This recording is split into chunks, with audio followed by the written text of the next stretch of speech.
ரவா தோசை எப்படி பண்ணுறதுன்றதை நான் சொல்கிறேன்.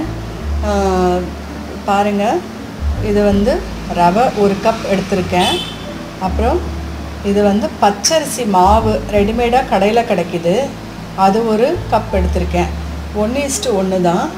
அதுக்கப்புறம் 1 கரண்டி கோதுமை மாவு எடுத்திருக்கேன். நான் இந்த நீங்கள் வந்து மைதா மாவும் எடுத்துக்கலாம், 1 ஸ்பூனோ இல்லை 2 ஸ்பூன் மைதா மாவு எடுத்துக்கலாம். நான் அதுக்கு பதில் கோதுமை மாவே எடுக்கிறேன்னா, மைதா மாவு கொஞ்சம் அவாய்ட் பண்ணுறதுக்கு கோதுமை மாவே எடுக்கிறேன்னா, இது வந்து கொஞ்சம் ஒரு பைண்டிங்காக தான். நீங்கள் வந்து மைதா மாவு வேணும்னா நீங்கள் போட்டுருங்க, ஆனால் கோதுமை மாவு போட்டிங்கன்னா இன்னும் வெல் அண்ட் குட். அப்புறம் கொஞ்சமாக இங்கே பார்த்தீங்கன்னா 1 ஸ்பூன் வந்து மிளகு எடுத்திருக்கேன், 1 ஸ்பூன் வந்து ஜீரகம் எடுத்திருக்கேன். அப்புறம் கொத்தமல்லி கருவேப்பிலையும் எடுத்திருக்கேன். இதெல்லாம் நல்லா நைஸாக சாப் பண்ணி போட்டு கரைச்சி எடுத்து நம்ம வாத்துடலாம்.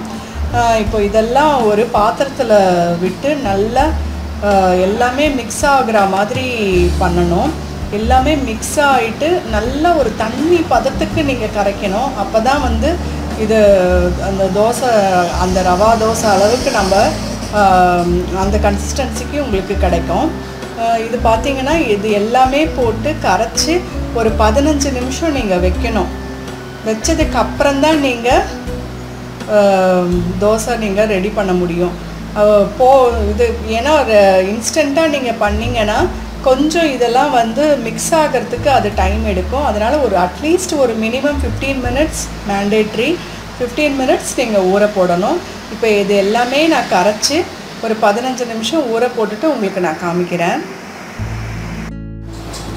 இப்போ பார்த்தீங்கன்னா இங்கே பாருங்கள், நான் இந்த மாதிரி கரைச்சி 15 நிமிஷம் ஊறிட்டு, இப்போ இது பார்த்தீங்கன்னா இங்கே பாருங்கள் எவ்வளோ தண்ணியாக இருக்குது பாருங்கள்.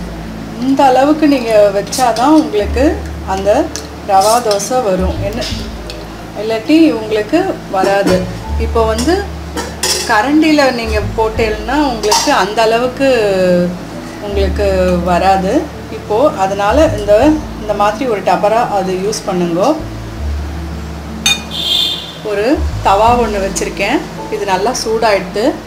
இப்போது இதில் வந்து கொஞ்சமாக குக்கிங் ஆயில் இது போட்டு நல்லா இப்படி ரப் பண்ணி எடுத்துக்கோங்க. நான்ஸ்டிக் தவா தான் இருந்தாலும் அந்த எண்ணெய் பதம் கொஞ்சம் இருந்ததுன்னா நல்லது. ஃப்ளேம் வந்து அதிகமாக தான் இருக்கணும்.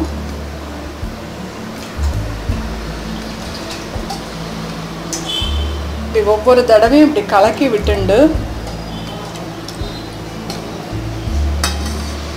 இப்படி விடணும்.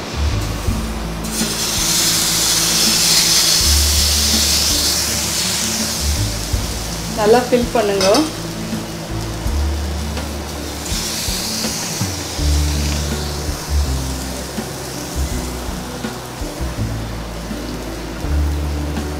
இப்போ இதுவே நீங்கள் கரண்டியில் விட்டுருந்தீங்கன்னா உங்களுக்கு இந்த மாதிரி வந்திருக்காது.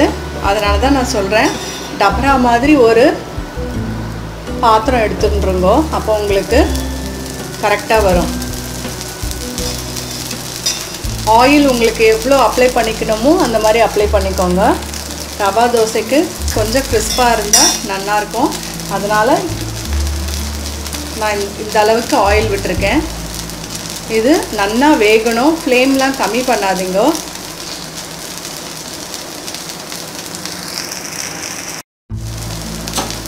இது ஓரளவுக்கு இப்போ கிறிஸ்பாக இருக்கும்.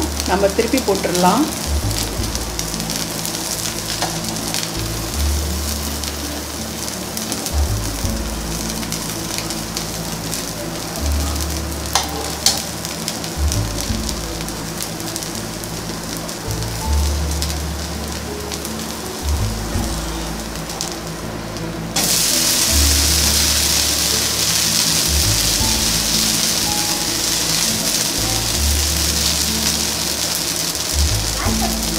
கொஞ்ச நேரம் பேக் சைடு வெந்தால் போகிறோம். இந்த அளவுக்கு முறுவல் உங்களுக்கு பேக் சைடில் கிடைக்காது. இப்போ பாருங்கள், ஒரு 15 மினிட்ஸ் ஊற போட்டு இது இப்படி வாத்து எடுத்ததுனால நல்லா கொஞ்சம் செவக்கும். இந்த மாதிரி இல்லை கொஞ்சமாக செவக்கிறதுக்கு லைட்டாக ஒரு 1/4 ஸ்பூன் வந்து சுகர் சேர்ப்பாங்க. அது உங்களுக்கு வேணும்னா இஷ்டமாக இருந்தால் சேர்த்துக்கோங்க. இப்போ இது ரெடி ஆகிடுது.